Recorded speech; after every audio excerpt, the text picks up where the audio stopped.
One of my neighbors lit some fireworks outside. It was nighttime. The way that the sound was, they were uneven enough, and the tempo was really well done to make it sound like someone initiating an ambush. It started off kind of slow and then sped up, and they were uneven. There was just no rhythm to it. My mind instantly thought that someone was shooting outside my apartment, shooting in through the window.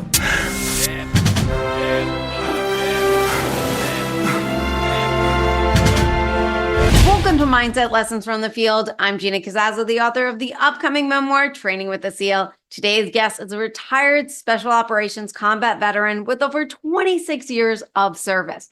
After completing multiple combat deployments to Iraq and Afghanistan, he experienced the effects of what some healthcare professionals refer to as operator syndrome, a spectrum of psychological symptoms common amongst special operations personnel. He turned to meditation, breathwork, and yoga to begin his healing journey. Today, he is a health and wellness coach and certified mindfulness coach. I'm really excited to talk to this guy because, well, we are a mindset podcast, and that is the world that he is in today. So, ladies and gentlemen, I am so excited to introduce you to Ben Durbin. Ben, thank you so much for being on the show. Yeah, thanks for having me, Gina. It's good to be here. Of course, yeah. So I want to get into what made you go into special operations. What exactly did you do?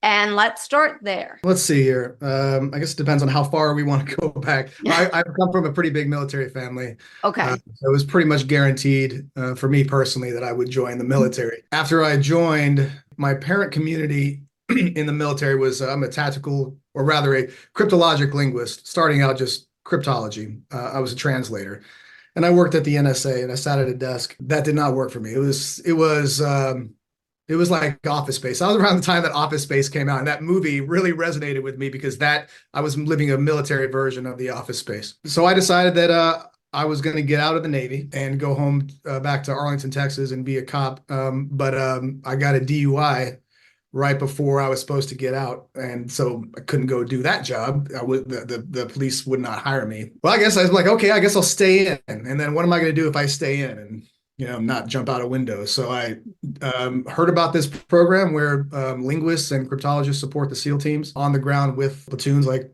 operating with them. And so I went to selection for that program. The rest is history from there. So that's why I went into special operations, because I was just losing my mind sitting at a desk. I was not cut out for sitting at a desk for 8 hours a day, just with headphones on. So I decided to do that, except with the SEAL teams. So yeah. What made you go into that in the first place? Like, did you know that you were going to be sitting at a desk? What made you pick cryptology? I'm not totally sure. Learning a language seemed really cool to me. It was part of my plan for going back home and being a cop. I joined specifically to try to get Vietnamese as my language, but I missed that school by 2 weeks, so they had me choose another one. And they're like, it can either be Korean or Chinese or Arabic. And I chose Arabic because I knew that there would be a lot of work with that very soon. So, and I was not wrong. So.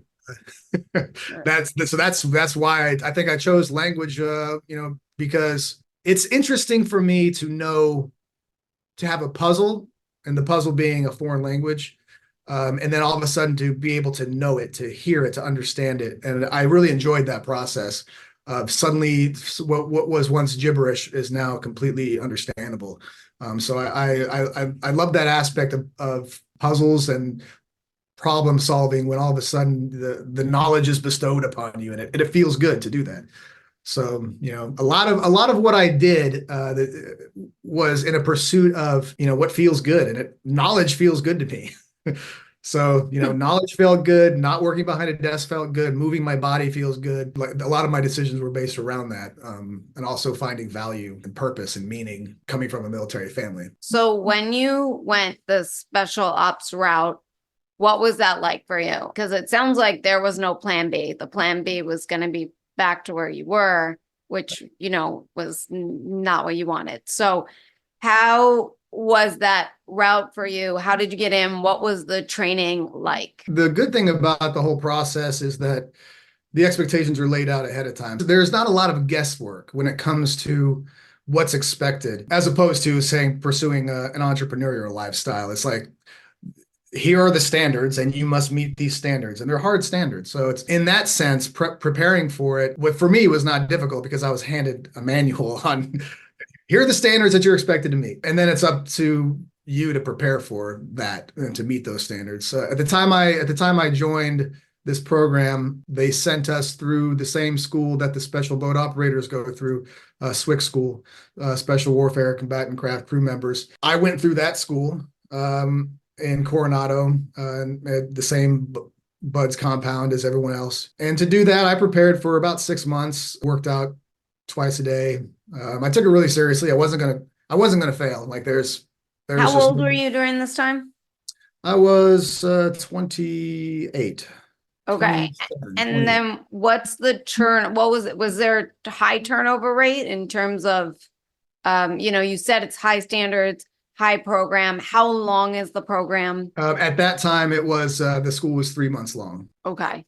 And then what's the turnover? If I remember correctly, in my class, we lost around 60 or 75% of the class. Wow. Most of that, the vast majority of that was to the water portion. So water, the pool competencies, the water rescue competencies is what weaned most of the people out. So how did you prepare for that? Are you like a great swimmer? I'm not a great swimmer, no. And I guess in general, athletically, I'm when you put me up against the people that I worked with, I'm about middle of the pack, which ain't a bad place to be. Like when we're at this level of people operating and that their athletic level, like being middle of the pack ain't so bad.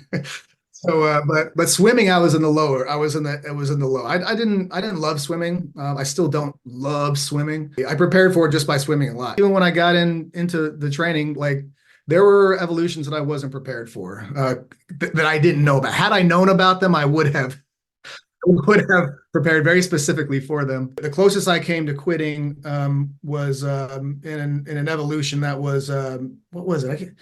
It was water treading. I didn't know how to tread water well. Mm-hmm. So, hold a rifle shape over your head and tread water for a certain amount of time, and I couldn't do it. I was just sinking. That feeling, that's why water, weans most people out of that. It scares most people when you can't, it's terrifying. Water. Yeah. Yeah. But that was the closest I came to quick. I had to call we had an option for one training timeout, so I used my one training timeout to go to the side, and they actually gave me a little instruction on how to tread water. It was enough to get me through. So that single 2-minute evolution almost undid me. So how did you shift your mindset to get that quit out of you? Yeah, I just couldn't say the word. I just couldn't. Mm-hmm. And they were trying to get me to say it too. I just couldn't say the word. And, a lot of that, I think, also comes from my upbringing. Like, I couldn't imagine completing that sentence because I started to say it. I started to say and the instructor was like, "You what?" Okay. And then I was like, okay, I have this one timeout that I can use. So I used it. There was never any consideration that I would go home and particularly tell my grandpa that I had, because he's my father figure, 3-war veteran. He's the guy that we looked up to, like, and he told me very specifically, thou shalt not quit. Whatever you do, you're not going to quit. There's no shame in it if you fail, but quitting is not the same. So I couldn't say the words. So when you were going through, like, especially some evolutions you mentioned you weren't prepared for. So how was there like I know in the Green Beret, if you fail, they give you, another try. So was that the case for you? How did you succeed at something that you were just getting thrown into for the first time with no preparation and knowing about it? And then how did you, and if you did have any struggles, how did you overcome that? At the time, I can say this being where I am now and looking back at my mindset then, what I didn't know that I had was that I understand now is an openness to experience really uncomfortable things, a willingness to experience it, and sort of some guardrail, some some rails of values that I had already going into it. One of which is, my grandpa telling me that you're not going to quit. Check, not quitting. Like, that's simple. With those values as kind of guidelines and rails, and then also the openness and the willingness to just be very uncomfortable, particularly in the water when it comes to not being able to choose when you breathe. That openness and willingness to experience discomfort, I think, is it's part of grit. It's part of what people often associate as just grit, grinding your teeth and enduring something. If you look really closely within it, quite often you will find an openness and a willingness to experience that which you're experiencing, as opposed to just like fighting what you're experiencing and trying to avoid it. That openness and willingness to experience pain and discomfort and suffering in general, it's a necessary component of doing that sort of thing. So it's interesting because I am all about the discomfort and the uncomfortable. It's how I kind of went into acting and stand up and all that stuff, because it was like, I much rather be behind the scenes than in front. And it was because it was so uncomfortable, I jumped into it to, get through that. However, the water, it is such a fear. Like you mentioned, like it's a fear for so many. And I do it. Like I love the ocean. I love swimming in the ocean. I'm breathing and humming to myself as I'm in it. I took myself cageless shark diving to experience, what it's like to be with these apex predators and all this stuff. So you could only imagine, like, I know this stuff, but to all of a sudden have all this equipment and oxygen, and then all of a sudden getting it ripped out from you, and then just having no air and, not shooting up to the surface, but staying calm and putting gear on or getting through certain swims without breath. How does one push through that level of discomfort? I feel like that's totally next level, because it's like, technically it's like you saving you, right? Or you not saving you, right? In a sense, because you can just shut up to the surface and breathe, right? But technically you can't, because you're supposed to go through certain procedures to remain calm underwater. Does that make sense? Mm-hmm. So Yeah. how do you control your body to calm down when it feels like it's on the brink of like passing out from lack of oxygen? I will just always return back to the willingness to experience that, because the fight against it, let's say I'm also a free diver, so I understand, like I practice breath holds. I understand what it feels like. Now, did you do this prior? Like, were you free diving prior to you doing this water stuff, or did you become a free diver after? Free diving came later when I was trying to figure out what was going to work for me as far as, healing and, managing my central nervous system. I found free diving to be really effective at that. But yeah, and I understand what it feels like to. I passed out on accident. I'm not trying to pass out, but it happens sometimes. So it's simply a choice that one can make when facing discomfort and suffering in general. And I experienced this looking back a lot of times throughout this healing journey of what do I face? What do I accept? What do I open up to? What am I resisting and pushing away?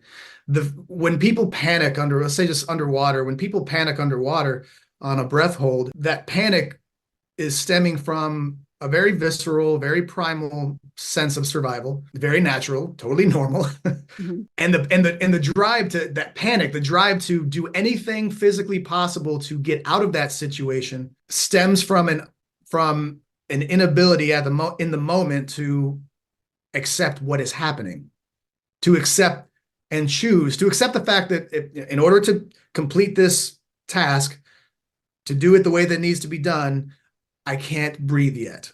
Can't do it. And in training, if you have, in training in the best possible ways, in a perfect scenario, you're not going to die. And this because you have all these safety measures in place. You have people to get you to the surface. In free diving, we have safety measures in place. You will get to the surface, and they will take care of you as long as all the protocols are followed properly. With that knowledge, even with that knowledge, sometimes people aren't able to accept what's happening in the moment. Mm-hmm. So the bare basic acceptance and openness and willingness to accept that which is happening in the moment whether it's the inability to take a breath or psychological discomfort with something. We resist that and fight it all the time. It leads to the majority of my suffering is the resistance to something psychological. Like you mentioned, getting on stage as something that you faced, and water being, correct me if I'm wrong, was the water a more visceral, difficult kind of fear for you I'd than say equally equally? Yeah. difficult. I mean, I also feel like everything's a choice, but being in the water, I have this being in the film business, we have overactive imaginations than other people. I still to this day have like this fear, like when I'm to jump in a pool, that like there's just like a shark waiting for me, every single time. And if I close my eyes underwater and open them, my heart still stops for a hot second, thinking we're face to face. Now, being that I did jump in the water with them in the ocean, and they came right to me. I mean, they swiped me. They came right over to me. I feel like a little bit braver where I'm like, I got this, me against a shark. But at the same time, as long as I know that it's there versus I like change and I like the unknown in a sense where I'm kind of in control of where I know that I'm going, even though I don't know it. It's like, you know what you're getting into by going this special ops route, but there are some evolutions that were different and new and something you didn't prepare for, right? So for me, I like things like that where I know. But I don't like is like a sudden, I don't know, like it just kind of pops up. I didn't have any recollection. Like I'm swimming in the ocean and suddenly a shark is underneath me. I don't know, and there goes my leg. Like that's something I'm not cool for, but other than, so Yeah. that I'd say that's more of my like comfort. Discomfort is like, that's where you grow, I love that part. It's just, I kind of want to know what I'm getting into, if that makes sense. Yeah, absolutely. And uncertainty is a component that definitely exacerbates an uncomfortable situation that can aid or rather increase a level of panic if there's uncertainty in there. Am I okay? Where are my safeties? I have no safeties. Okay, then now that just adds another level of uncertainty into the mix. Well, you just said too, like trust. You have to trust these people to revive you. God Yeah. forbid something happens. And it's not that I don't trust, it's that I also am curious and want to know. So I want to put that trust in a way to the test. Like I see someone else pass out, they save that person. Great. I see someone else pass out, they couldn't save that person. I'm not going in. Like, like that's it. Like I want to be curious. I'm not just going to blindly trust another human being without kind of being Mhm. curious, if that makes sense. Absolutely. And there's another component of it right there that is, so once we have opened ourselves and are willing to experience it, like one will never, ever, ever face and complete a task that involves discomfort if they are not in the first place willing to experience the discomfort. Until one is open to it, they will never experience it. They will never experience what getting in the water with sharks until they are absolutely open and willing to experience that discomfort. Okay, so it starts with openness and willingness to experience it, because that comes with letting that allows the resistance to it to fall away. And then you have to trust. And if it's just you, if you got no one else to complete this task, okay, then you got to trust yourself in the same way that you would trust another. You have to trust your ability to complete the task at hand. Confidence, and that can come through repetition. There were some evolutions when we knew we had three chances to get through them, and I failed the first two, and the third one I knew that I had to pass it on the third one. And very few people pass on the first go. Most of us passed on the second. I made it to the third. But by the time I got to the third test, I had taken the test, two times already. I knew that I was good by the third time. I felt more confident. I had more trust in myself. I wasn't so nervous.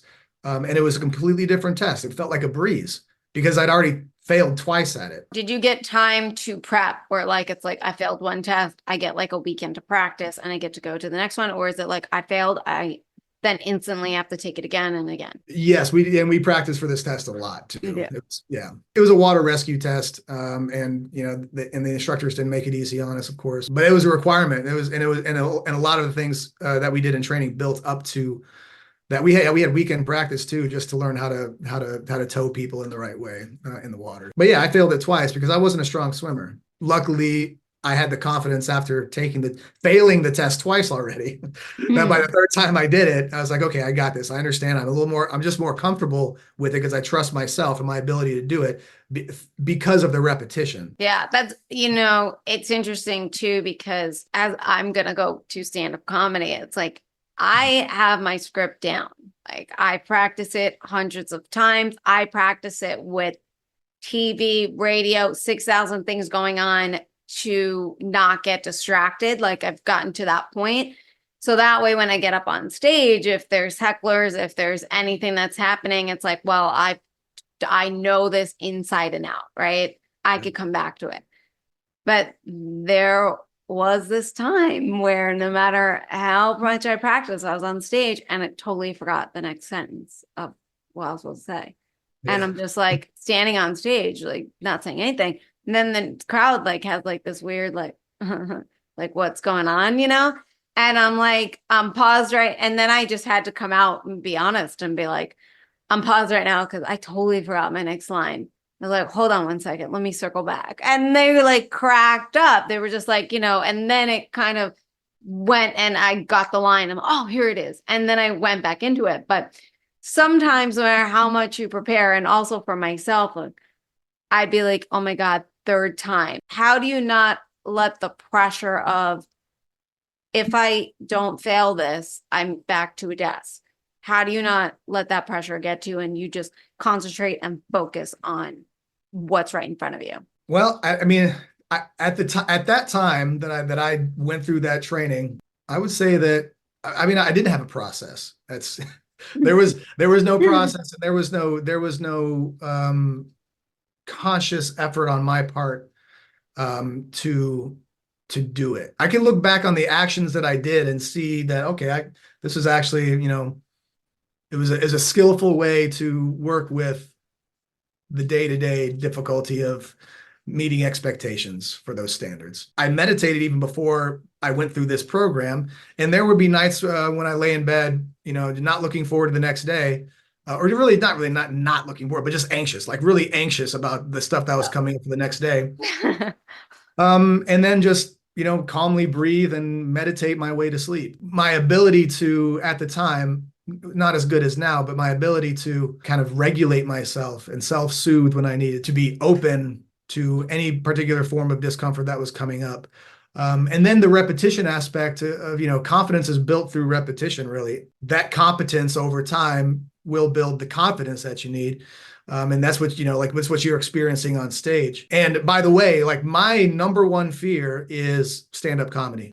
So like, I don't fear anything physical. I'm 100% open to jumping. Like, it scares. Yeah, sure. It scares me. I'm not looking forward to the feeling of discomfort when I know that I'm going to, go up against a max breath hold. It doesn't feel good, but I'm totally willing to experience it, completely willing to experience it. Stand-up comedy or getting on stage for entertainment and any, like, this other project that I'm working on, like, that really scares the crap out of me. And I feel so much more resistance to it. Like, feeling the resistance to getting on stage for entertainment purposes of any kind is way different than public speaking in my technical wheelhouse, where I could just take some information and then brief people on my skill set. That's easy and super comfortable. The idea, it's just a psychological idea, an idea of psychological safety, that people are going to judge me and will they like me? Am I going to succeed at this? It's way different. And that is my number one fear, 100%. So it's interesting. Like, and I'm willing to experience it at some point. But I'm more willing to experience physical discomfort and physical fear, like fear of physical safety, than I am to experience vulnerability and psychological feelings of psychological unsafety, non-safety. Learning what you learned through your training and everything and getting to where you are. And now let's go into actual combat, right? Afghanistan, Iraq, you're there. When I was reading about you and stuff, you mentioned stress of it, but also like the rush of it all. That makes sense. At what point did you realize like, hey, I need to heal myself? And where, you experience the operator syndrome and stuff like that. At what point were you like, okay, I got to heal myself? And how did you go about that? Was that when you got out, or was that during your time? And during your time, did you use some of the tactics that you have now or tactics that you learned in training to help you get through really intense moments? Yeah. I'd say that, let's see, take the first part. When I realized that I needed like really start concentrating on healing. Like I said, the fact is I wasn't even aware that I was suffering. So I think the first step for really anyone is to be cognizant of one's suffering and how that is then projected upon the world. And how did you become aware? Well, the day that I knew that I needed to go talk to a psychologist was it was about 2 years after my last deployment, a little less than 2 years after my last deployment. But yeah, there's no expiration date on these things. And I had experienced symptoms of post-traumatic stress and, that you talk about operator syndrome and this spectrum of physical and psychological symptoms that I thought they were, because you live with them for so long, they just become normal. It's just an everyday thing. And it's like, okay, whatever, this will go away on its own.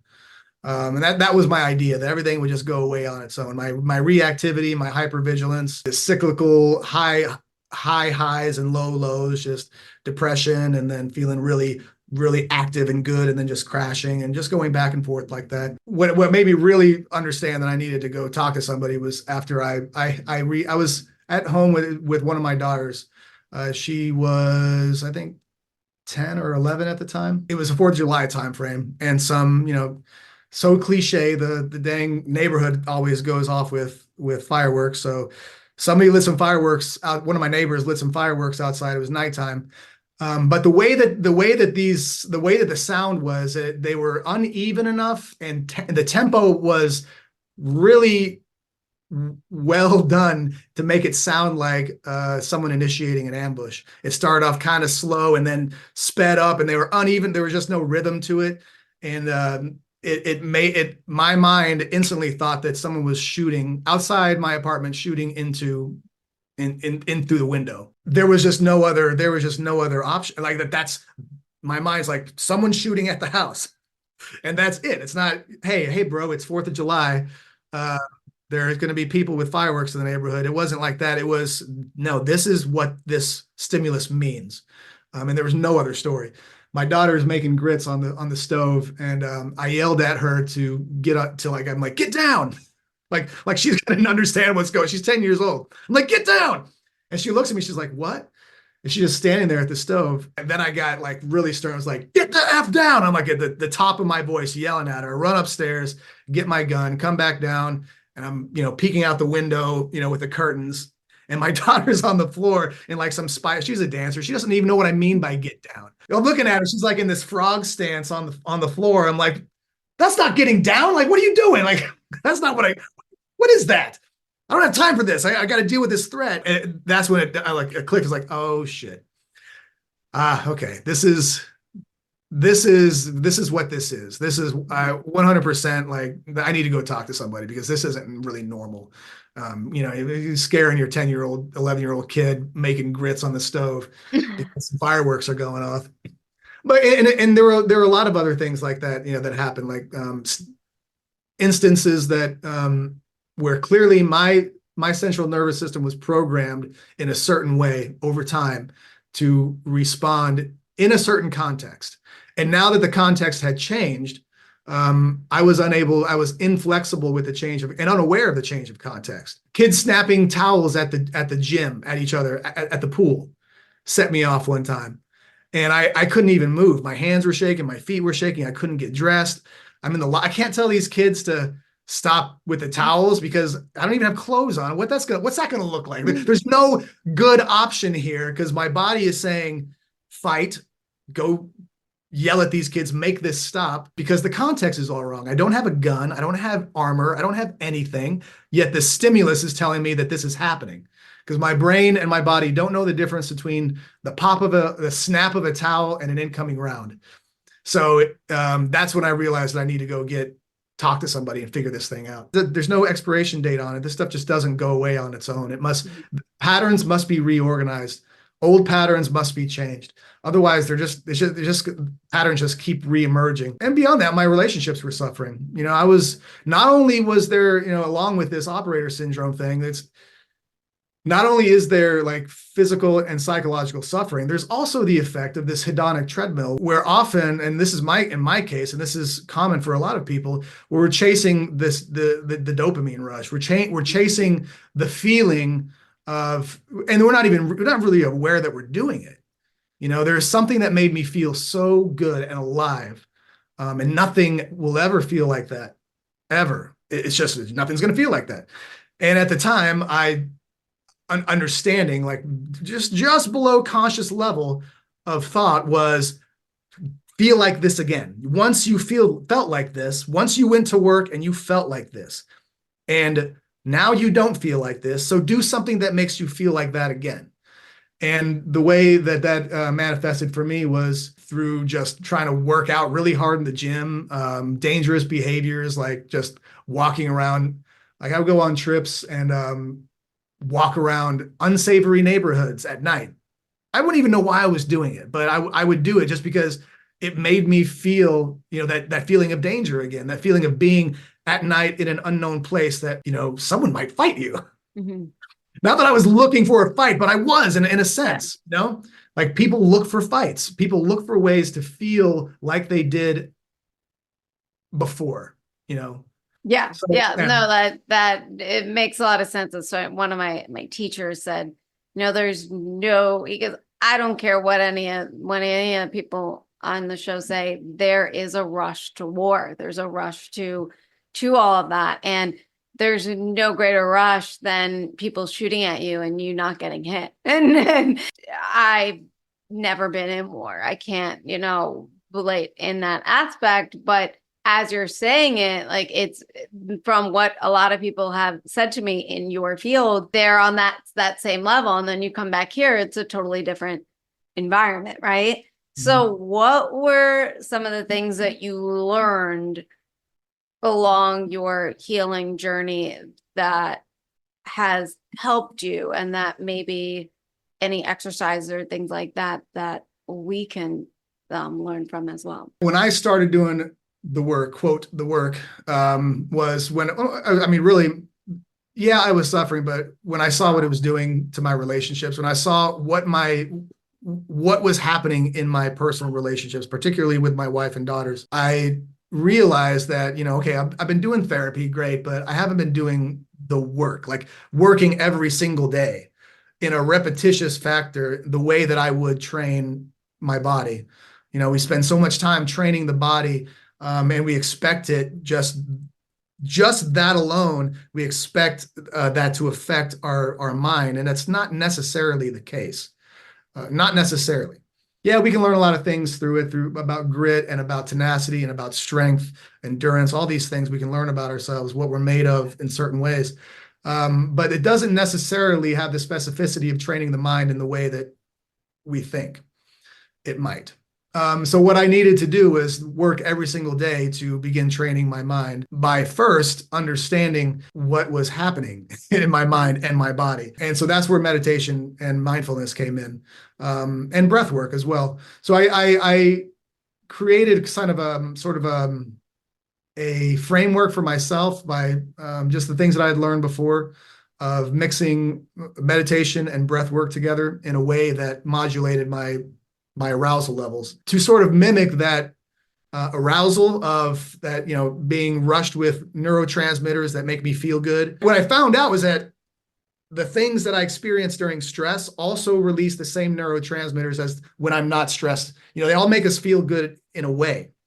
And that the rush that I felt from operating and experiencing very stressful moments, they were the same neurotransmitters that were being released when I was engaged in pleasurable activities as well. There's pleasure in all of those things. There's things that are happening in our bodies that lock us into these hedonic treadmill patterns that we're just searching the feel good over and over and over again, even though the event was stressful. So what I did was sort of through breath work and meditation, recreate that cycle and then learn how to calm it down every time I would, breathe in a certain way to elevate my arousal state, and then breathe in a certain way to lower my arousal state, and do it a lot of times and meditate at the same time to understand what I was feeling and name all the sensations, name all the emotions, all the moods.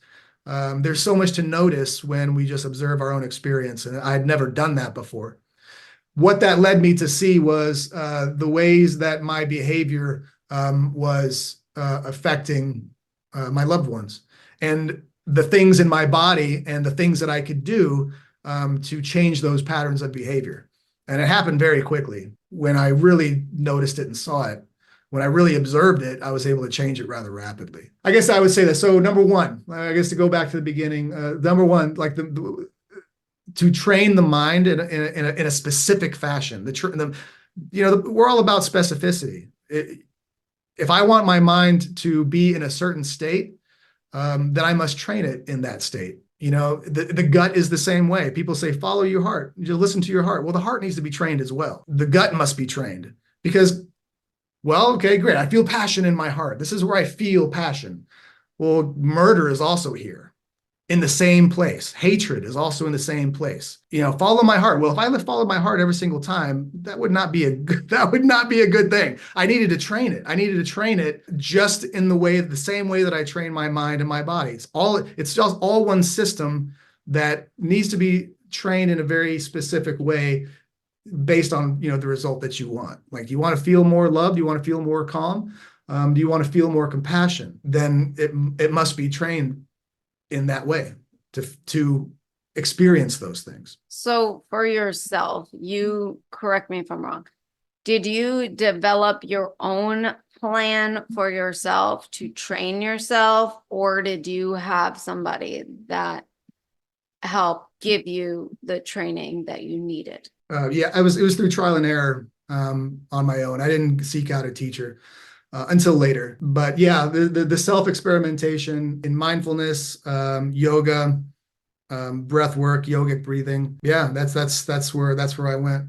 So when one is training themselves, how do you coach you? Like, how do you get you to train yourself to get the result that you want? I would just say experimentation. Yeah, it's all an experiment. I've been into contemplative arts for a long time. I'd meditated on and off. I'd practiced mindfulness. I'd never been instructed by a teacher, but I sought out teachers, well-known teachers in the field who had writings or audio books, those kinds of things. So reading, reading the thoughts of others, kind of getting into the minds of others and following their advice in that way. And the same with breath work. Yogis who didn't teach me personally, but through their writings and their videos, I learned to breathe in that certain way, and then just observed how I felt when I breathed like that. To observe how to train my mind in a certain way. Thich Nhat Hanh, for example, was like the first guy I ever read, Vietnamese monk.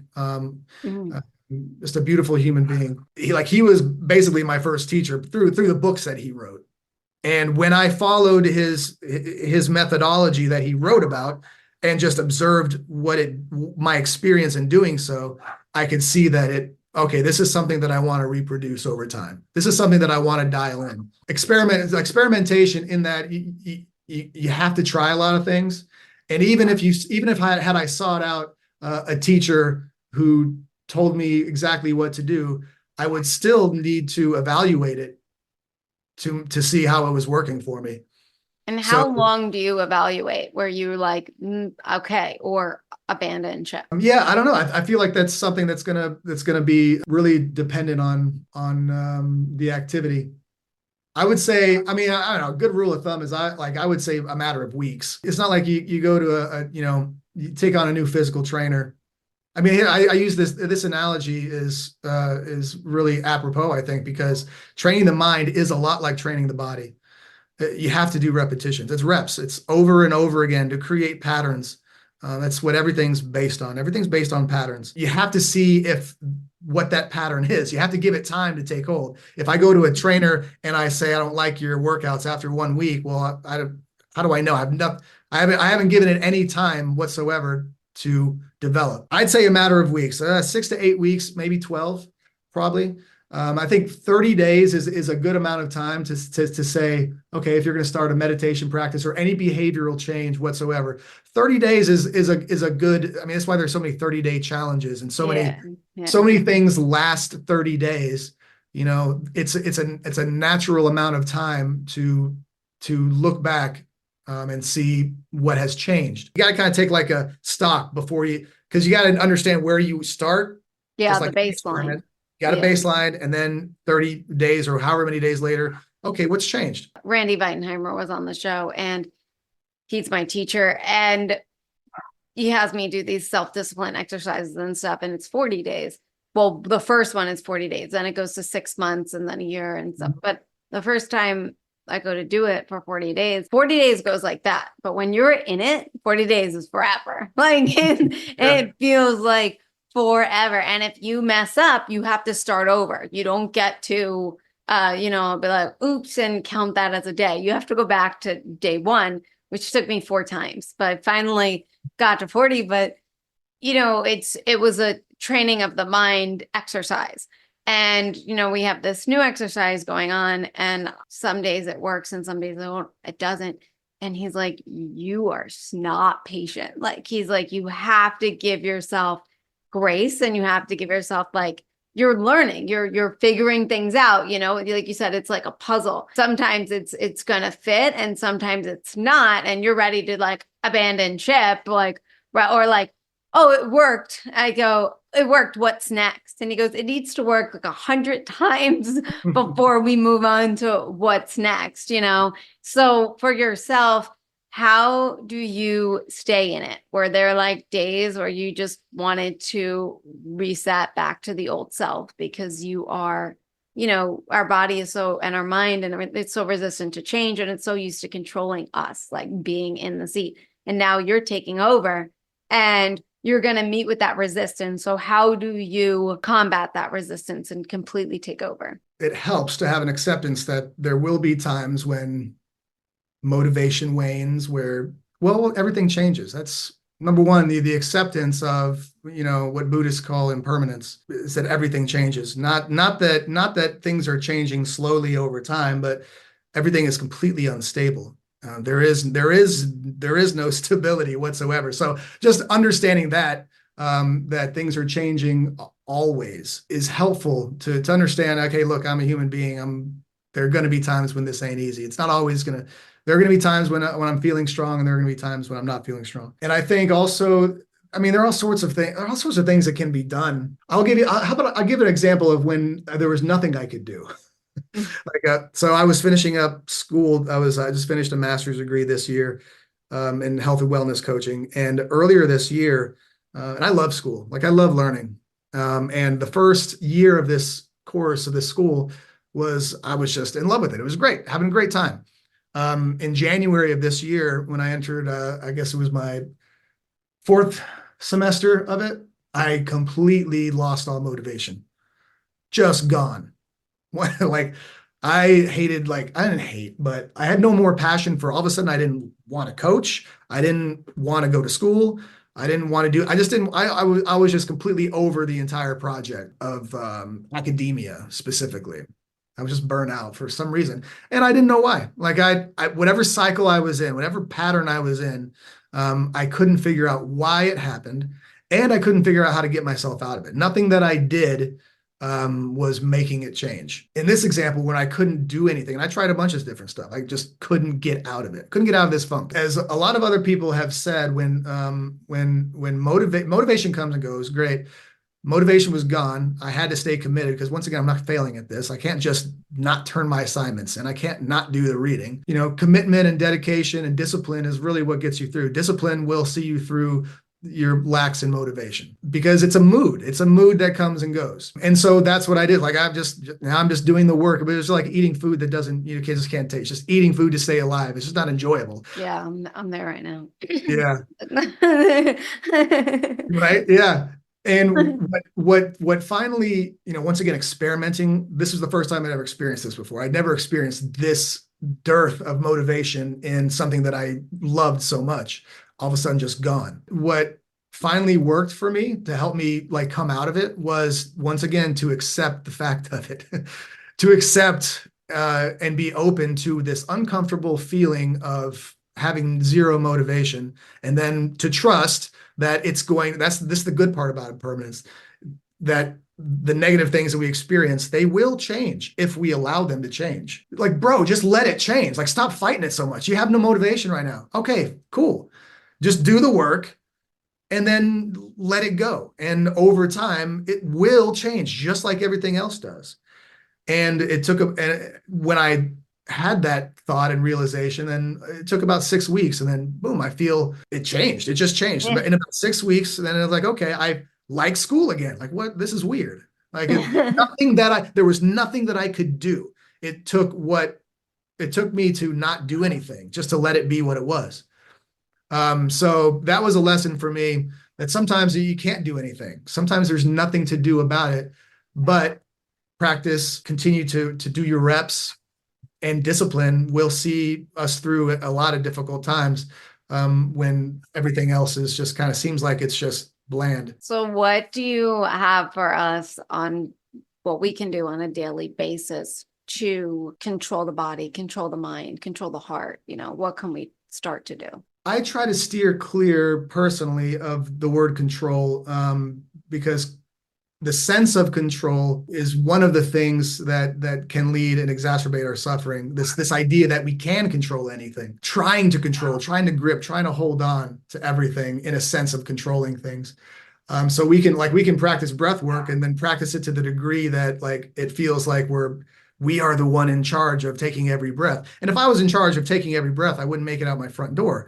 Like the body does all this stuff on its own. It's incredible. I would say, number one, to be gentle in how we approach these endeavors.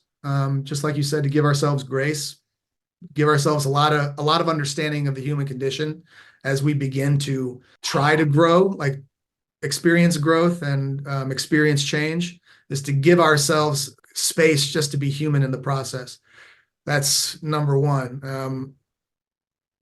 And the second is to get the reps in. So with mindfulness specifically, it's a special kind of awareness. It's not just in the way we use be mindful of, the stove on and, did you turn it off or not? Like, it's not just being attentive and being aware of something. It's a special kind of attention that we pay in a way that is non-judgmental and allows us to be open to stuff. So it doesn't have to be, a practice doesn't have to be like 60 minutes straight, seated in the lotus position in your room. It can be done in these small moments repetitiously throughout the day. As you're getting in the car, okay, where am I right now? I'm in the car. Am I in the future about where I'm going? Or am I in the car with my hands on the steering wheel, feeling whatever moods I'm feeling, being aware of whatever feelings I'm feeling and letting them happen? Not trying to stifle them or control them. They'll change all on their own if I let them change. So we can do that multiple times. So we can do that all day long. And we come in and out of mindful awareness all day long. And so we can just let the pattern happen and reinforce over time through repetition, 30 seconds of non-judgmental mindful awareness, 1 minute, 2 minutes, 3 minutes at a time. Do this multiple times throughout the day. And then all of a sudden you may find yourself sitting in meditation where 30 minutes feels like a breeze. That sounds amazing. I mean, I do things like that on the daily, but sometimes I am too regimented. Like I am like, no, it's this 30 minutes, this position, like, like you said, I mean, I am someone who sticks to routine, or I do my best to stick to routine, because for me, I'm like, this is my building my discipline. So in the mornings when I'm getting up at 4:30 and I'm doing the sun salutation and then the shower and then my meditation and then I go to work, like for me, it's like very, very specific. Whereas sometimes my family always says, you need to give yourself a little bit more grace and do more little things throughout the day that's also going to help build that, instead of just focused on the regiment that I created for myself. So that's a great point. And that's one of the things I like to tell my students is if we can find the practice to a specific point in time, let's say my morning routine. If my morning routine, the discipline of sitting in meditation every day is very important. So your regimented routine is important, to carve time for yourself to train the way that you need to train, to practice the way that you need to practice. That's really important. We're losing a whole dimension if it just stays in that place and doesn't go out into the world with you. If I meditate in my room here for 30 minutes in the morning, and then I don't do it if it just stays in here, then if conceptually it stays in here and the practice it stays in this room, then I'm losing a whole lot of curriculum, because that's where we use it out in the world. You walk through the door, as soon as you get in your car and someone cuts you off, that's when the practice really happens. Yeah, that's when it all gets put to the test. Yeah, and that's what I do like that part, because I'm like, I like the train to know, like, okay, now I get to put all my training to the test to see where I need to improve, or, oh, I got this, it's working, and then keep going and going and going and going. Because for me, I guess I want to feel like it's working. I want to feel like, and I get like the whole, what we talked about in the beginning, trial and error. And I understand you need that trial and error, but sometimes I don't know, and sometimes it doesn't work the first time, it'll work the second or the third time. And then maybe it might not work the fourth time. So it's just, you have to understand that there's never an end. It's a constant form of learning. And for me, I'm always like, I have to get there. And then when I get there, and there isn't it's there when I'm dead, like that's where it is. And I can't just keep reminding myself that, because like you said, it's a journey, and it's easy to stick to your routine and what you've created for yourself in these four walls, right? And then when you go out there, or you throw family into the mix and life, well, then that's the test, right, of all this stuff. So thanks so much for talking with me, for being on the show. It was amazing, so informative. Thank you. Yeah, you're welcome. Thanks for having me again. Of course. And everyone that's listening, please like, share, comment, subscribe to our Substack. You get extra bonus episodes that only our subscribers on Substack get. And I will see you all next week. Thank you.